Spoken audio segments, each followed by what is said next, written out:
वार जंगल राज पर करारा प्रहार। तो ये अपने आप में प्रधानमंत्री का सीधे एक तरीके से वार था जंगल राज पर। इस विषय पर बात करने के लिए खास मेहमानों का पैनल इस वक्त हमारे साथ मौजूद है। जयराम विप्लव हैं, प्रवक्ता भारतीय जनता पार्टी के। इसके अलावा डॉक्टर जयंत जिज्ञासु हैं, राष्ट्रीय प्रवक्ता आरजेडी के। वरिष्ठ पत्रकार अवधेश कुमार जी इस वक्त स्टूडियो में हमारे साथ मौजूद हैं। आप तीनों को बहुत स्वागत है।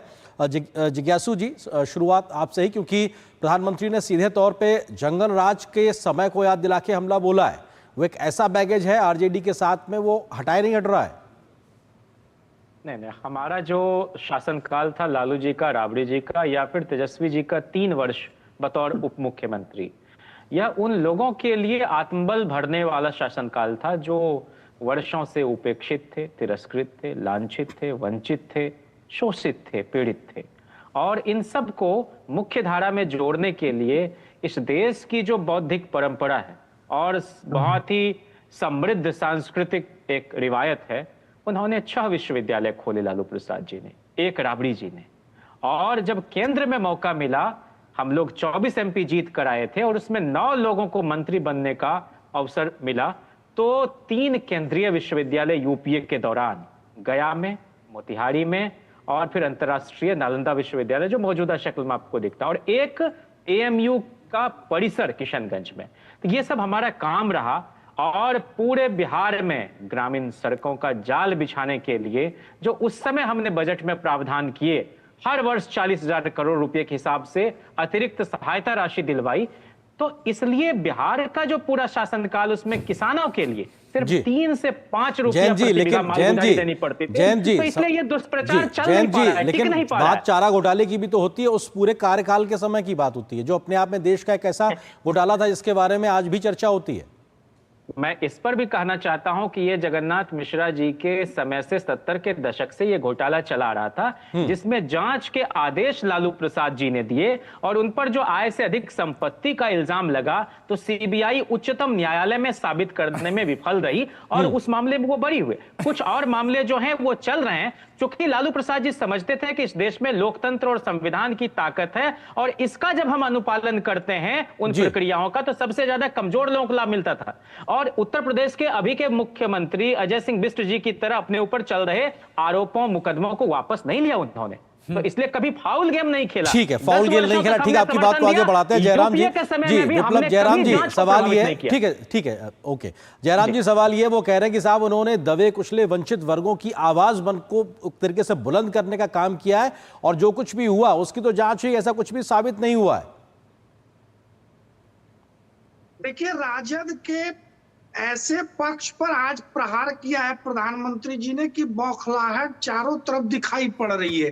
ट्वीट्स की बाढ़ आई हुई है, लालू जी खुद मोर्चा संभाले हुए हैं, तेजस्वी बौखलाए हुए हैं और प्रधानमंत्री को लेकर तरह तरह की टिप्पणी कर रहे हैं। तो झूठ का एक अच्छा भ्रमजाल इन्होंने बुनने का प्रयास किया, लेकिन ये तो हकीकत है कि बहुसंख्यक समाज जो जिसकी बात होती है, पिछड़ा, दलित, आदिवासी, मुस्लिम, उन तमाम समाज के लोग अब इनके साथ नहीं है। अगर होते तो 2005 से लगातार इनको सत्ता में बाहर नहीं रहना पड़ता। 1990 में एक बार ये जब जीत करके आए थे, उसके बाद से लगातार लालू प्रसाद यादव कभी भी सत्ता में रहे हो, परिवार के लोग रहे, बैसाखी पर ही रहे और पहली बार भारतीय जनता पार्टी के सहयोग वाली सरकार के आशीर्वाद से ही ये राज्य में स्थापित हुए थे। अब इन्होंने काम क्या किया था? नारा लेकर आए सामाजिक न्याय, लेकिन किया परिवार की आय बढ़ाने का काम। इन्होंने क्या किया? इन्होंने हाथ मजबूत किया उन अपहरण उद्योग चलाने वालों का, इन्होंने हाथ मजबूत किया उन अपराधियों का, जातीय नरसंहार करने वालों का। ये चरित्र रहा है। राजद का मतलब है रॉबरी, आर फॉर रॉबरी मतलब जनता के पैसों की लूट यानी घोटाला, जे फॉर जातिवाद यानी लोगों को जातियों में तोड़ने का काम, और डी फॉर दलाली, कैसे मुख्यमंत्री आवास में बैठकर अपहरण और फिरौती दलाली की रकम तय होती थी। ये हमारा आरोप नहीं है, ये लालू जी के साले हैं सुभाष यादव, वो कह रहे हैं। इसका जवाब तो अभी तक कोई दे नहीं पाया। अरे वो नाराज चल रहे इसलिए कह रहे होंगे। मैं आता हूँ जयराम जी, चारा घोटाले से लेकर के अपहरण उद्योग तक जो कुछ लालू जी ने किया है वो इतिहास के पन्नों में ठीक है, दर्ज है। अवधेश जी। और लालू जी एक सजा याफ्ता अपराधी हैं जी, इस समय हाँ बेल पे है, ये अपने आप में सच है, ये सच्चाई बात है अपने आप में। ठीक है जिज्ञासु जी, मैं आ रहा हूँ आपके पास। जयंत जी मैंने आपसे ही बातचीत शुरुआत की थी। जयराम जी जयंत जी मैंने आप लोगों से ही बातचीत शुरुआत की थी।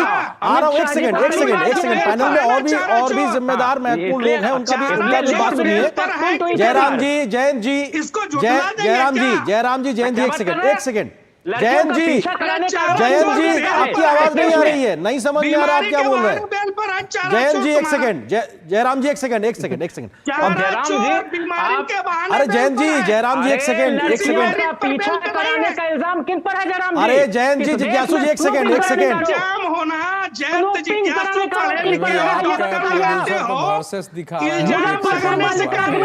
किसके समय में हुआ है? बिहार में चुनाव आ रहा है, ये तपिश अभी ज्यादा बढ़ती नजर आएगी। प्रधानमंत्री ने 5 घोटालों की सूची जारी की थी नीतीश कुमार जी पर इल्जाम लगाते हुए। अरे बीजेपी का मतलब बड़का झूठा पार्टी नीतीश कुमार ने कहा। अरे जयंत जी जिज्ञासु थोड़ा धैर्य रखिए, अभी थोड़ा टाइम है, अभी मैं आता हूँ आपके पास में। एक सेकंड, हमारे साथ वरिष्ठ पत्रकार अवधेश जी भी हैं। अरे सुनने का धैर्य रखिए जयंत जी जब जयराम जी एक सेकंड अरे जरा प्लीज आवाज कम कर दीजिए, प्रोड्यूसर प्लीज आवाज कम करिए। एक सेकंड अवधेश जी, सवाल ये है कि सुगबुगाहट शुरू है क्योंकि चुनाव एक तरीके से बिहार में संभावित, और ऐसे में प्रधानमंत्री पहुंचते हैं और उस जंगल राज की याद दिलाते हैं। बहुत लोग ऐसी इस पीढ़ी के होंगे जिनको नहीं पता होगा, लेकिन अपने आप एक ऐसा काला अध्याय रहा है, बिहार ने उसको झेला है। तो शायद ये अपने आप एक ऐसी चीज है, जब भी इस बात को आप रखिए तो अपने आप में आरजेडी और उनके सहयोगी कांग्रेस को दिक्कत होती है। देखिए अभी डीडी न्यूज पर जो डॉक्टर जयंत जिज्ञासु जी ने कहा, तो मैं तो कहा कि मैं कहाँ धरती पर हूँ कि कहीं और हूँ। कहाँ से आवाज आ रही कि लालू जी के राज में सड़क, लालू जी के राज में विश्वविद्यालय, वो जो कुछ भी कह रहे हैं यूपीए का शासन काल था, लेकिन बिहार में वो नीतीश कुमार और भाजपा के काल की बात है। वो जो जितने यूनिवर्सिटी का ये नाम ले रहे हैं सब 2005 के बाद की है। तो वो अब ये तो नहीं, लेकिन चरवाहा विद्यालय तो खोला। सुनिए वही कह रहा हूँ, उन्होंने चरवाहा विद्यालय खोला। अरे केंद्रीय विश्वविद्यालय अरे सुनिए जिज्ञासु जी सुन लीजिए स्टेट गवर्नमेंट की भूमिका होती है। मुझे भी विज्ञान है, देखिए मुझे भी ज्ञान है। सुन लीजिए आपके पास। केंद्रीय विश्वविद्यालय में भी स्टेट सरकार डिमांड करती है, स्टेट जमीन देती है, स्टेट की ओर से डिमांड जाता है, जमीन देती है, उसके बाद खुलता है। हम लोगों को मालूम है सर, उस प्रोसेस में मैं भी हूं, मैंने भी उस विश्वविद्यालय को बनवाने में भूमिका निभाई है। आप तो अभी आए हैं, आपकी पता नहीं कितनी उम्र है, मुझे नहीं मालूम आपको, और आज देखा नहीं है। देखिए अगर लालू जी का और राबड़ी जी का राज, अगर जंगल राज, आतंक का राज, जो भी अपराधी बाहुबली जो चाहे कर दे। नीतीश कुमार उस समय, एक बार मैंने एक इंटरव्यू किया था, बोले बिहार का, वो सही बात थी, बिहार में उस समय कोई अगर तय कर ले कि किसी को मार देना है तो वो मार देगा। कोई भी आदमी साधारण तय कर दे कि किसी को उठा लेना है अपहरण में तो उठा लेगा, और कोई और उसका एफआईआर भी दर्ज नहीं होगा थाने में, बल्कि यहां तक कि पुलिस से चाहे तो आप मर्डर करवा दे, अपहरण करवा के रखवा के पैसे ले लें आप। ये स्थिति बिहार के राज्य की थी। और बिहार में पिछड़े, दलित, फॉरवर्ड, सभी को जिसके पास भी बन पड़ा, वो सब अपने बाल बच्चों के साथ या तो बिहार छोड़ के, कहीं बच्चे हमारे बाहर पढ़े, कहीं बाहर चले गए।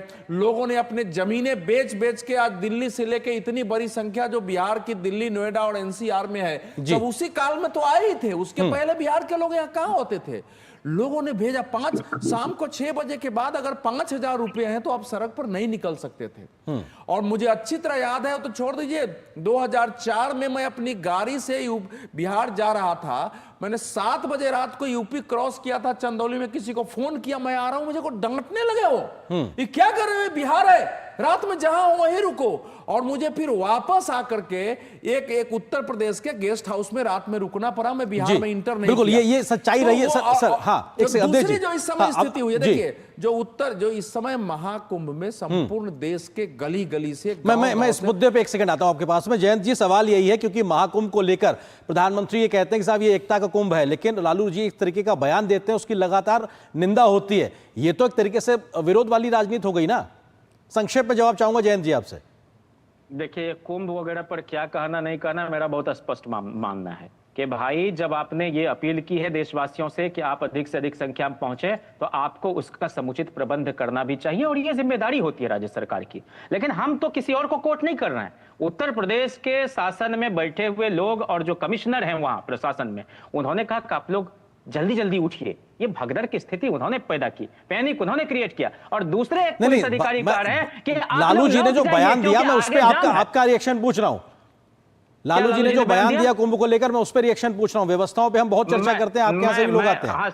हाँ, तो मैं उस पर भी कह दूं आपसे कि लालू प्रसाद जी का बयान था कि भाई रेल मंत्री जो कह रहे हैं कि जांच के आदेश दे दिए हैं और वहां दिल्ली स्टेशन पर जो भगदड़ हुई है उसको मुख्य जनसंपर्क, मुख्य जो अधिकारी हैं इनके, वो कह रहे हैं कि अफवाह है। तो ये कैसा मिनिमम गवर्नमेंट और मैक्सिमम गवर्नेंस है भाई, जहां इस तरह से कोई अकाउंटेबिलिटी फिक्स नहीं होती है। जयराम जी सवाल ये है कि एकता का कुंभ कह के क्या एक तरीके से फिर से वो कंसोलिडेशन की तरीके से इबारत लिखने की कोशिश बीजेपी एनडीए कर रहा है बिहार में संभावित चुनाव को लेकर? जयराम जी जल्दी से जवाब।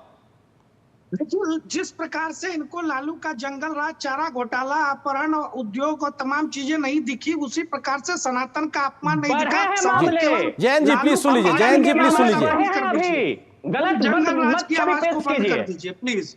लालू प्रसाद यादव का केवल सवाल नहीं है, तेजस्वी यादव के बयान पीछे सुन लीजिए ना कि मंदिर में इलाज होता है, मंदिर में शिक्षा मिलती है। तो अब तो सारी चीजें दिख रही हैं। कल ही प्रधानमंत्री जी ने एक मंदिर परिसर में एक भव्य, बड़े और अत्याधुनिक सुविधाओं के साथ एक कैंसर हॉस्पिटल के शिलान्यास का कार्यक्रम भी किया। तो सनातन किस प्रकार से चलता है, क्या क्या करता है, ये देश और दुनिया के लोग जान रहे हैं। लेकिन इनके मंत्री थे चंद्रशेखर, लगातार धार्मिक ग्रंथों पर टिप्पणी कर रहे थे।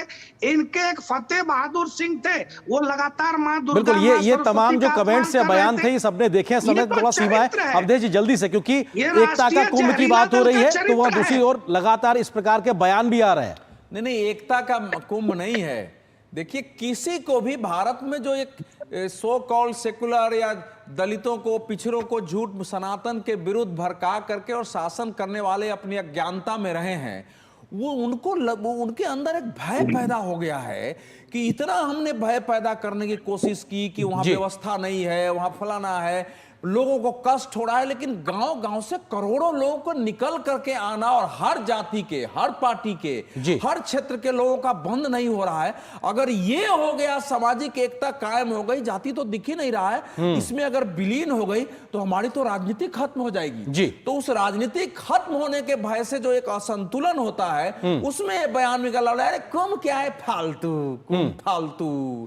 तो कोई कह रहा है वहां तो जहरीले पानी में लोगों को स्नान करा रहे हैं, आप जा रहे हैं उस पानी में स्नान करा रहे हैं, तो लाशों को बालू में ढक दिया गया, तो कूड़े में डाल दिया गया। इस प्रकार के बिल्कुल तमाम प्रकार की गलत बयानी हो रही हो, शायद इसीलिए लगातार प्रधानमंत्री ने कल भी इस बात को एक सार्वजनिक मंच से बोला और आज भी बोला। बहुत बहुत शुक्रिया आप तीनों मेहमानों का। फिलहाल वक्त इतनी अनुमति दे रहा है इस विषय पर विस्तार से बात करने के लिए, बहुत बहुत शुक्रिया आप तीनों का। और यहां पर एक छोटे से ब्रेक के लिए रुकते हैं। ब्रेक के उस पार जब वापस आएंगे तो आपको खबर दिखाएंगे कि मध्य प्रदेश में ग्लोबल इन्वेस्टर्स समिट में जब प्रधानमंत्री मोदी पहुंचे तो क्या दिया उन्होंने विकास को लेकर मंत्र। इस खबर पर होगी नजर एक छोटे से ब्रेक के बाद।